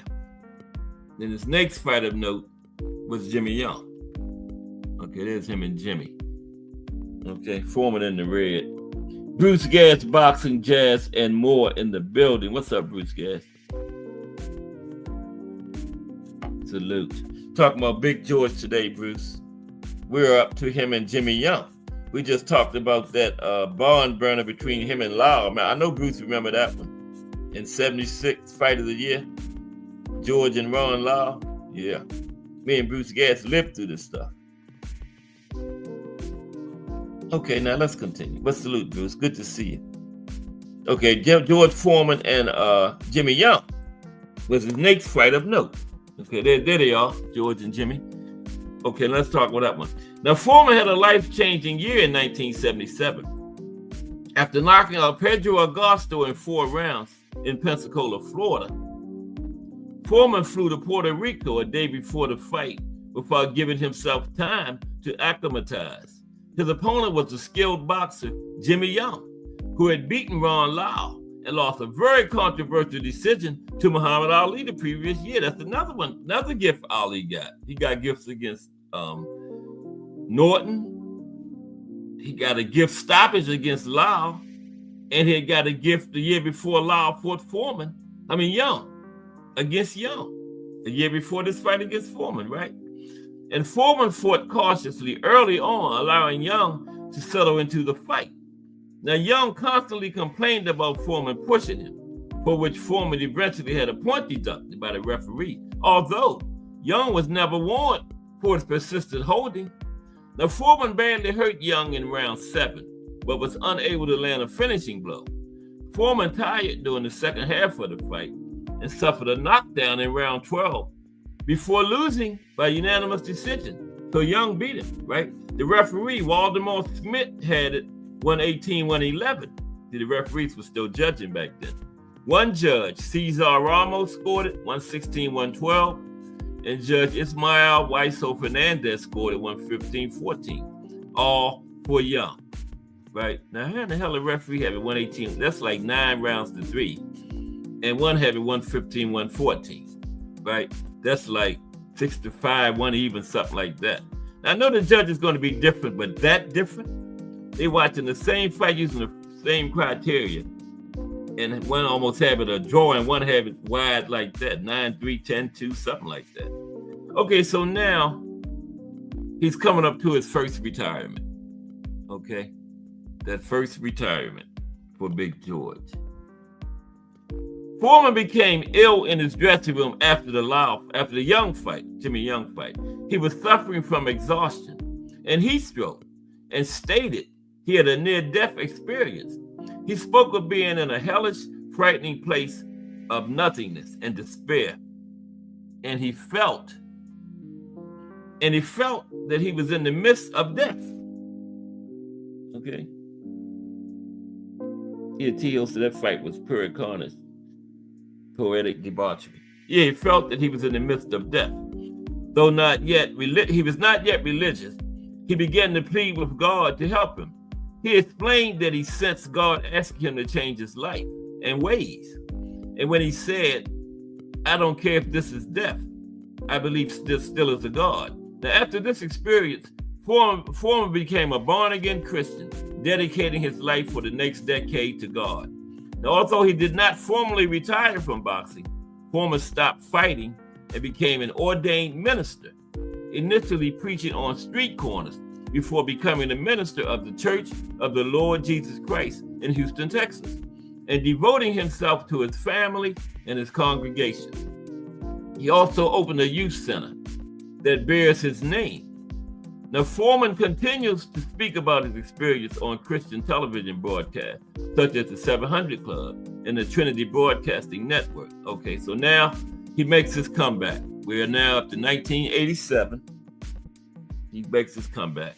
In 1987, after 10 years away from the ring, Foreman surprised the boxing world by announcing a comeback at the age of 38. In his autobiography, he wrote that his primary motive was to raise money to fund the youth center he had created, which had required much of the money he had earned in the initial phase of his career. Now, another stated ambition was to fight Mike Tyson. And and when he came back, it was like an entirely different person, man. Because the first George Foreman was just a terrible interview. He was always scowled up. Remember, he said he was trying to emulate Sonny Liston. Then he came back. He was friendly, joking, smiling all the time. And we was like, man, that's just somebody named George Foreman. That ain't the same George Foreman, right? Now, for his first fight on his comeback, right, he beat Journey in Sacramento, California. He beat journeyman Steve Zuski by a knockout in 4 rounds. Now, he weighed 267 pounds for the fight and looked badly out of shape. Now, although many thought his decision to return to the ring was a mistake, Foreman countered that he had returned to prove that age was not a barrier to people achieving their goals, right? As he said later, he wanted to show that age 40 is not a death sentence. Now, he won 4 more fights that year, 87, gradually slimming down and improving his fitness. In 1988, the next year, he won 9 times, including a 7th-round knockout of former light heavyweight and cruiserweight champion Dwight Muhammad Qawi, when referee Carlos Padilla stopped the fight. Now, this man, 38 years old, fighting 9 times a year, right? And we got these youngsters nowadays, 24, 25, fighting 1 time a year. Come on, man, putting them to shame. Having always been a deliberate fighter, Foreman had not lost much mobility in the ring since his first retirement, although he found keeping his balance harder after throwing big punches and could no longer throw rapid combinations. He was still capable of landing heavy single blows, though, and the late round fatigue that had plagued him in the ring as a young man had improved, and he could comfortably compete for 12 rounds now. Now, Foreman attributed this to his new, relaxed fighting style. He had spoken of how earlier in his career, his lack of stamina came from an enormous amount of nervous tension. By 1989, while continuing his comeback, Foreman sold his name and face for the advertising of various products, most notably the very successful George Foreman Grill. His public persona improved considerably, and the formerly aloof, intimidating Foreman was replaced by a cheerful, friendly man who engaged in self-deprecation on The Tonight Show with Johnny Carson. That's what I was talking about. It was like an entirely different person, right? And he also befriended Ali, right? And as Ali had done, he made himself a celebrity outside of boxing this time, okay? Outside of the sport. And now Foreman continued his string of victories, winning 5 more fights, the most impressive being a 3-round win over Burt Cooper, who went on to contest the undisputed heavyweight title against Evander Holyfield. And his first big fight of note during the comeback was Jerry Cooney. Okay, there's him and Gentleman Jerry. Big Gentleman Jerry. D1, hashtag JBT is in the building. And guess what today is? Today is Friday. 10 p.m. tonight, the Angry White Men podcast. D1 and William Old School aren't. 10 p.m. Be there or be square. It's the hashtag AWM on the hashtag JBT. Salute D1. Okay. Now, okay, here, his first fight of note during his comeback in 80s, but this fight was like 90. but this was his biggest fight during the comeback, first big one, against gentleman Jerry Cooney. Now, in 1990, Big George met former title challenger Jerry Cooney in Atlantic City, New Jersey. Now, Cooney was coming off a long period of inactivity, but he was well regarded for his punching power. And Cooney wobbled George in the first round, but Foreman landed several powerful punches in the second round. Cooney was knocked down twice, and Foreman finished with a knockout. Foreman went on to win 4 more fights that year, 1990. Then he got his first world title challenge in his comeback against Evander Holyfield. There they are, Big George and Foreman. Yeah, Jarrell says nothing like those Foreman grills. Y'all never had one off of it, Jarrell? Not knowingly. Yeah. But Jarrell likes that Foreman grill. Okay. Salute, Jarrell. Okay, let's go. Foreman versus Holyfield. First world title challenge in the comeback. The following year after the Cooney fight, Foreman was given the opportunity to challenge undisputed heavyweight champion Evander Holyfield for the world title in a pay-per-view boxing event. Very few boxing experts gave the 42-year-old Big George a chance of winning. Foreman, who weighed in at 257 pounds, began the fight by marching forward, absorbing several of Holyfield's best combinations and occasionally landing a powerful swing of his own. Remember, Foreman started using that cross guard in his second career, like Kenny Norton had back in the 70s. Yeah, Foreman started using that in his second career, right?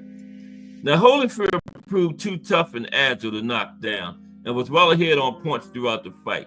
But Big George surprised many people by lasting the entire 12 rounds, losing his title challenge on points with scores of 116-111, 115-112, and 117-110, all to Holyfield.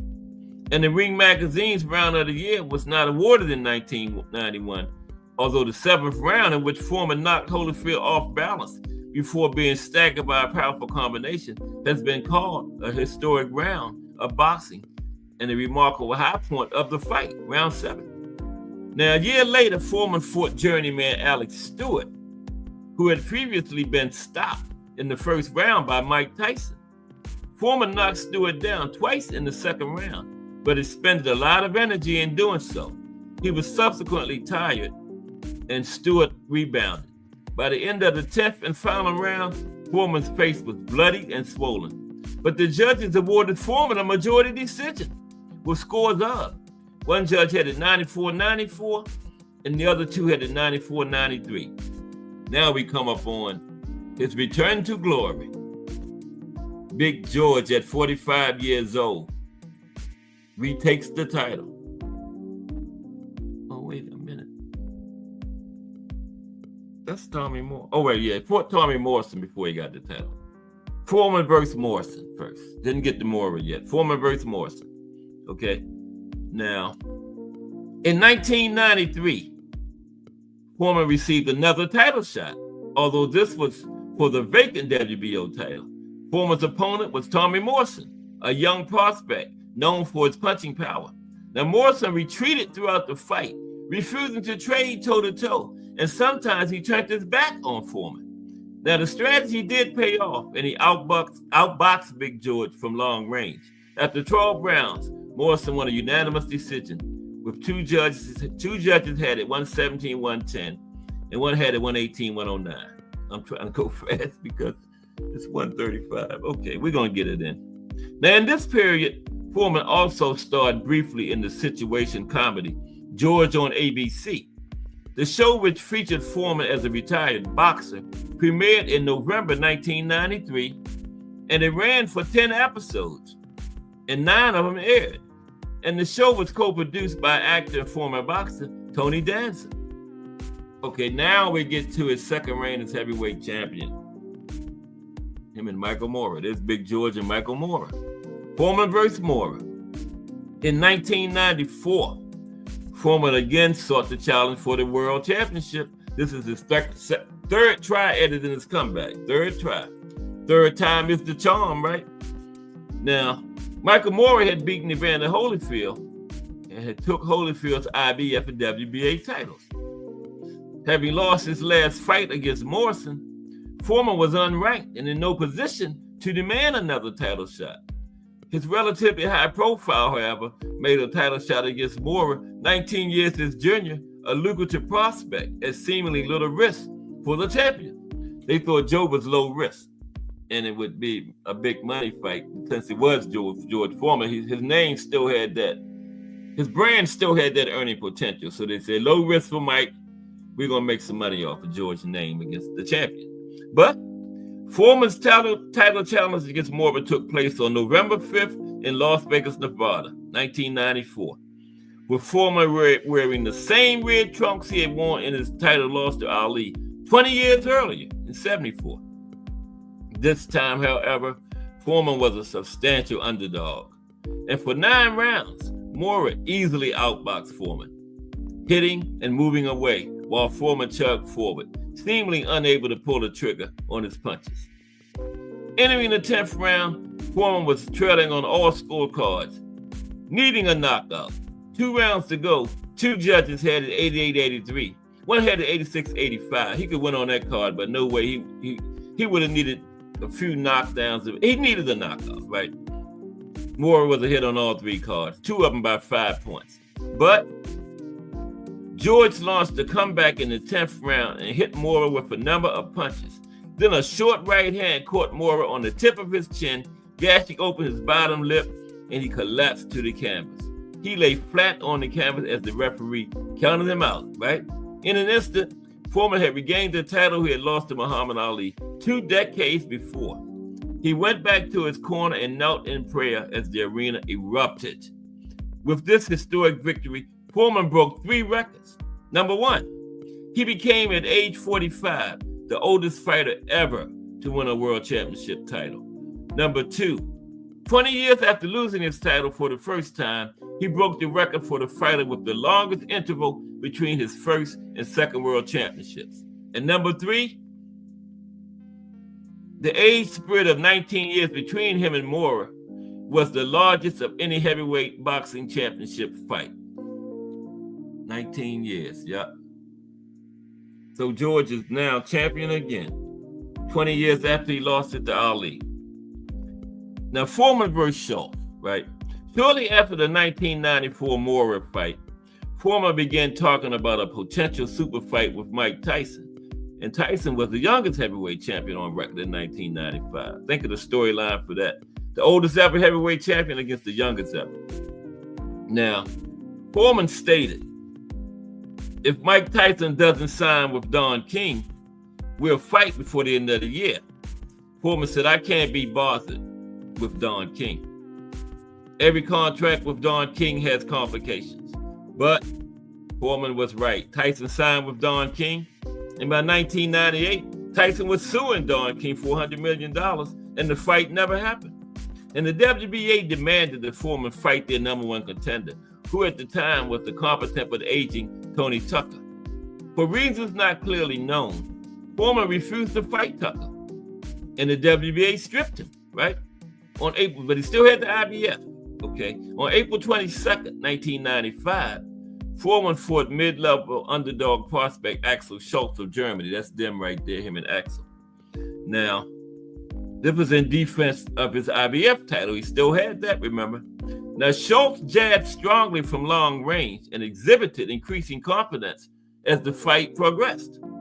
Foreman finished the fight with a swelling over one eye, but was awarded a very controversial majority decision, with one judge ruling the fight a draw with a score 114-114, and the other 2 had it 115-113 in favor of Foreman.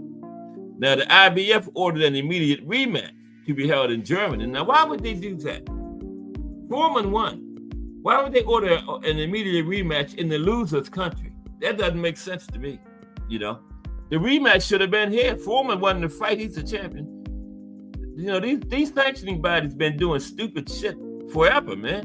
You're going to order an immediate rematch in the loser's country. Man, it's crazy. Now, Foreman refused the terms. I don't blame him. And he was stripped of the remaining title. That's crazy. Yet he continued to be recognized as the lineal heavyweight champion. And finally, his last fight was, he fought Shannon Briggs, okay? Now, in 1996, Foreman returned to Tokyo, scoring an easy win over the unrated Crawford Grimsley by a 12-round decision with scores of 116, 112, 117, 111, and 119, 109. Isn't that crazy, though? Foreman won the fight. They're going to order a rematch in the loser's country. You got to travel all the way to Germany to fight a guy you lost for your title. I wouldn't agree to that shit neither, man. That's crazy. But anyway, in 1997, he faced contender Lou Savarese, winning a close split decision. 115, 112, 118, 110, and Savarese had 114, 113 on one judge's card. It was a grueling competitive fight. Okay? Now, then, yet another opportunity came for Foreman as the WBC decided to match him against Shannon Briggs in 1997 in an eliminator fight for the winner to fight WBC champion Lennox Lewis. Now, after 12 rounds in which Foreman consistently rocked Briggs with power punches, almost everyone at ringside saw Foreman as the clear winner. But like Foreman's fight with Schultz, the decision was highly controversial. But this time, it went against Foreman, right? And Briggs was awarded a majority decision. One judge had it, 114, 114. The other two had it, 117, 113, 116, 112, both in favor of Briggs. And Foreman had fought for the last time at the age of 48 years old. Yep. Now, let's touch on his retirement right quick. Because, let me land this plane because we're coming up on 4 o'clock and just do boxing. Second and final retirement for Big George. Okay. Now, Foreman was supposed to debut as part of Texas. Foreman was gracious and philosophical in his loss to Briggs, but announced his final retirement shortly after the fight. But he planned to return belt against Larry Holmes in 1999. Scheduled to take place at the Houston Astrodome on pay-per-view. Yeah, I remember when they was talking about that.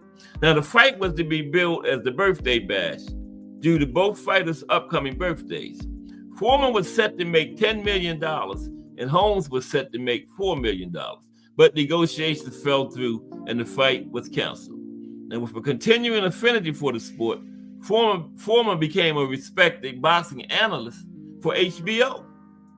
And Foreman said he had no plans to resume his career as a boxer, but then announced in February 2004 that he was training for one more comeback fight to demonstrate that at the age of 55, like 40, 55 is not a death sentence.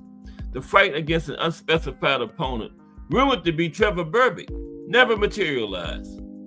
And Foreman's wife was widely thought to have been a major factor why this fight didn't materialize. You said, George, you ain't getting your old ass back in that ring, 55 years old.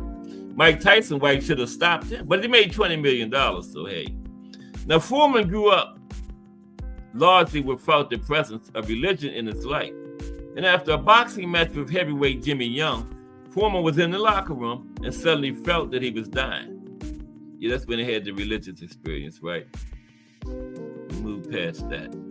We pressed for time. Okay, let's get on into his personal life a little bit. Come on, man, that's long. Wait a minute. Okay, that's long. Let's look at some other stuff that went on in Big George's life, okay? Now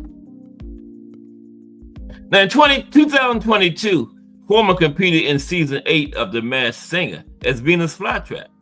He was eliminated on Hall of Fame night alongside George Clinton as Gopher. You know, George Clinton from Parliament Funkadelic.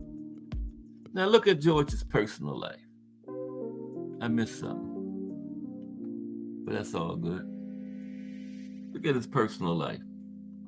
Now, Foreman has been married to Mary Joan Martelli since 1985. But he had 4 previous marriages. Wow. 4. To Adrienne Calhoun from 1971 to 1974. Cynthia Lewis from 1977 to 1979. Sharon Goodson from 1981 to 1982. And Andrea Skeet from 1982 to 1985. Hold up now. He divorced his last wife in 85 and married the next one in 85. There was a little something on the side going on, Big George. Divorced one in 85, married another one in 85. Yeah, Big George had something going on the side there, but hey. Foreman has 12 children, 5 sons and 7 daughters. His 5 sons are George Jr., George III, George IV, George V, and George VI. But they all go by nicknames. They ain't running around calling everybody George. George Jr. is George Jr. George III is Monk. George IV is Big Wheel. George V is Red. And George VI is Little George. Okay? Now on his website, George explained why he named all his children, all his sons the same. He said, I named all my sons George so they would always have something in common. Makes sense. I say to them, if one of us goes up, then we all go up together. And if one of us goes down, we all go down together. Now, as with his father, George III, who was George III? Monk. George III has pursued a career in boxing and entrepreneurship. George IV, Big Wheel, appeared on the 2nd season of the reality television series American Grit, where he played 7. He played 7. Now, his 7 daughters are Natalia, Leola, Frida, Mickey, Georgetta. He had to name one of his daughters Georgetta.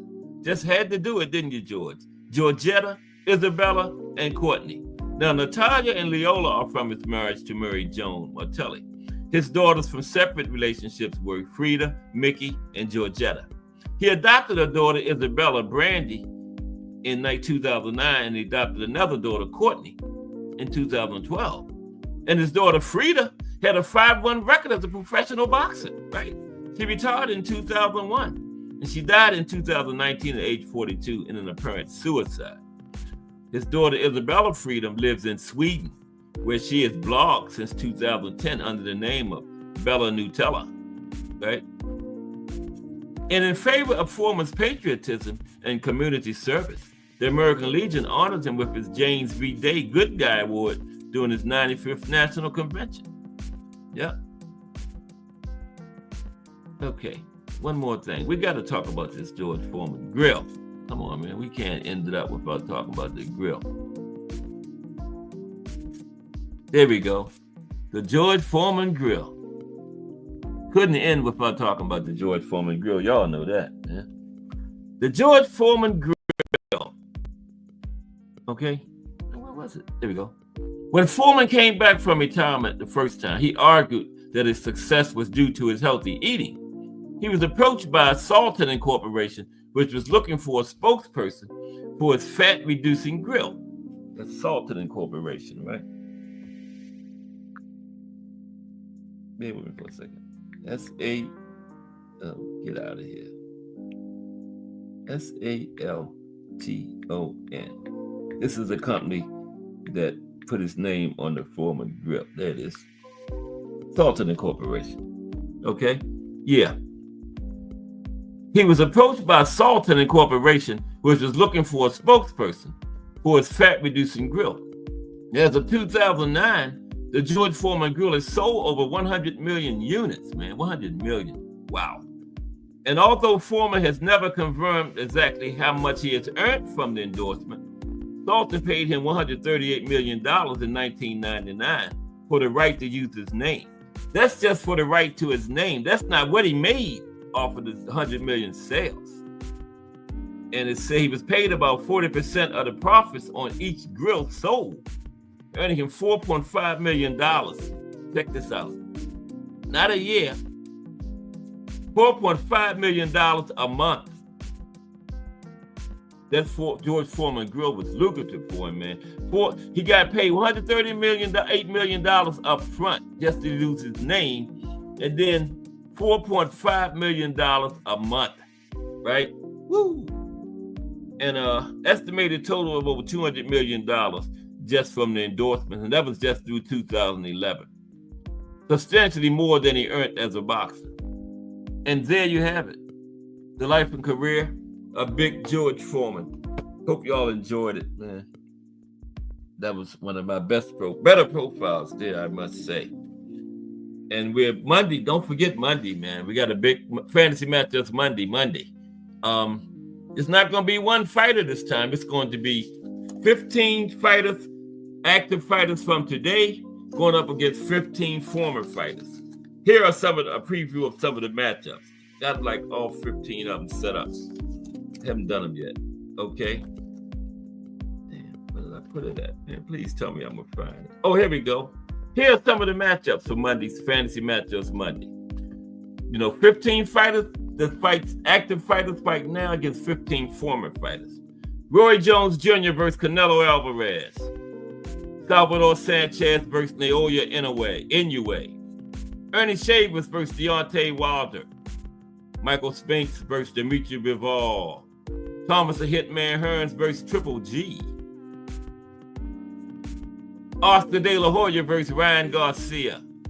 Manny Pacquiao versus Vasil Lomachenko. Gervonta Tank Davis versus Floyd Mayweather Jr. Muhammad Ali versus Tyson Fury. Big George Foreman versus Alexander Usyk. Ernie Shavers versus Deontay Wilder. Rocky Marciano versus Artur Beterbiev. And I have a couple more by Monday.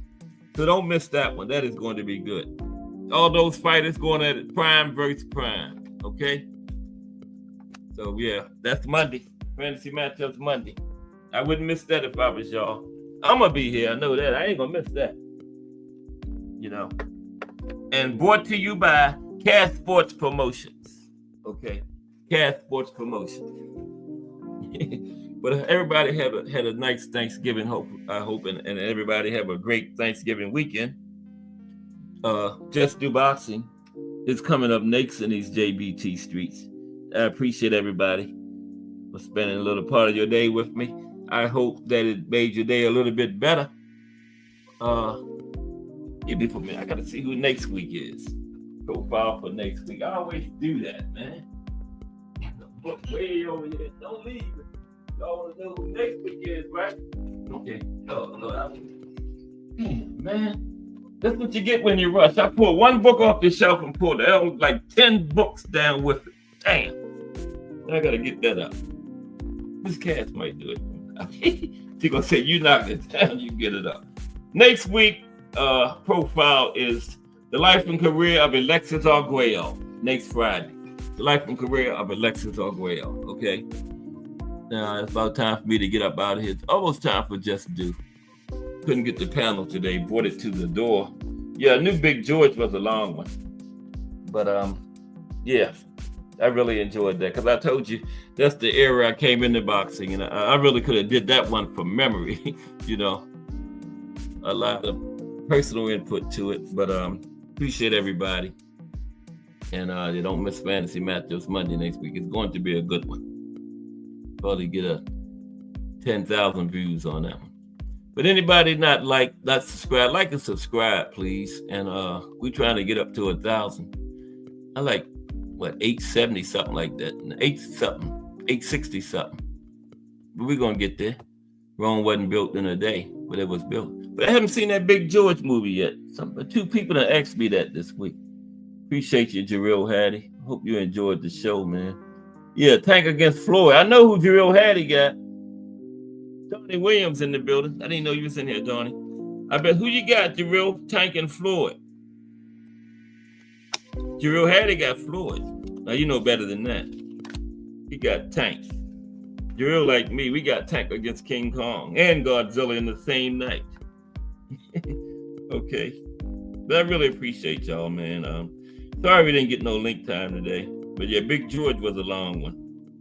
3:30 to 4 o'clock is usually the panels time, man, because we had some fire panels up here, man. Boxing history and stuff. This is where the big time boxing people come to, man. Knowledgeable boxing people. But we're gonna get it back Monday because when we did them fantasy matchups, the link is mandatory for that. Because like I say, that's just what I think. I could be wrong. I told y'all I'm usually wrong once or twice a year. So yeah. But I'm gonna get ready. Let me see who was in here today. Who was in the building today? We had today's the 29th. The 29th, yeah. Define Arnie 1. D1. Bruce Gas, Boxing, Jazz, and more. Define Arnie 1. I got Define Arnie 1 twice. No, he's a big time supporter. I got him twice. Big Supreme in the building. Appreciate you, Big Supreme. D for the win. Thomas Hill, the legendary Thomas Hill. Al Booger was in the building. Let's Talk Fashion. Jarrell Hattie. Kensaw Love 1. Mike Mazik back in the building. Missed his first show yesterday. And then 297. Mike is 296-1. And now you got 296 more shows before you can miss another one. Just Do Boxing coming up next. And Jay Will was in the building. Salute Jay Will. Crush the Legend was here. 6 o'clock, Shorty, every day, giving us that fire boxing talk. And Crush be leaning on people over there, man. But he be spitting out facts, though, you know. I enjoy that every day. Remember, Just Do Boxing next. 4 o'clock, Shorty next, Just Do Boxing. And Miss Cass, hashtag JBT. Then join me Monday. I'll be back. Because you know, if it's Monday through Friday at 2 p.m., it's the Boxtorian bringing you all that boxing history. Just Do Boxing is straight ahead. This is Cass Sports. Appreciate everybody. Happy Thanksgiving weekend. And have a great weekend. And I will see y'all around those JBT streets.